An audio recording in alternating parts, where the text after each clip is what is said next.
Fra 8 om morgenen til måske, hvad siger vi? Altså klokken 4-5 stykker om aftenen? Ja. Ja. Så det er hele dagen hver dag. Men altså, så er der også noget med, det er meget med, at du skal gå fra et sted til det andet, så der går måske 2-3 timer med at gå frem og tilbage imellem altså parker og det ene og det andet.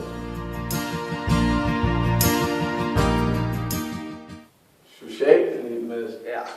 Så vi får bedre forståelse for de beslutningsprocesser, der sker i Europa og lobbyismen og sådan noget. Pissefed by, og vi kunne lige se alle de fede historiske og kunstmuseer og altså sådan bare arkitekturiske vidunder, som der er dernede. Socialmæssigt var vi inde på noget, der hedder Delirium, som var skideskæg, som var en meget kendt belgisk bar, hvor de havde i 2004, der havde de 2004 forskellige øl, og det var pisseskæg. Det bedste, det var nok det med at tage ud, altså en ting, at du var jo sammen med klassen, men at vi så tog ud og så alle de der instanser som NATO og parlamentet og Europarådet og lobbyisterne. Jeg tror også det sjoveste det var at tage ud med lægerne. Ja, at tage ud og feste med lægerne. Det var faktisk det aller sjoveste. I sidste aften. Var det på diskotek med lægerne? Nej, vi var faktisk på bar, hvor man dansede på bordene. På bordene, og lærerne dansede på bordene også. Den store betydning af lobbyismen i Bruxelles.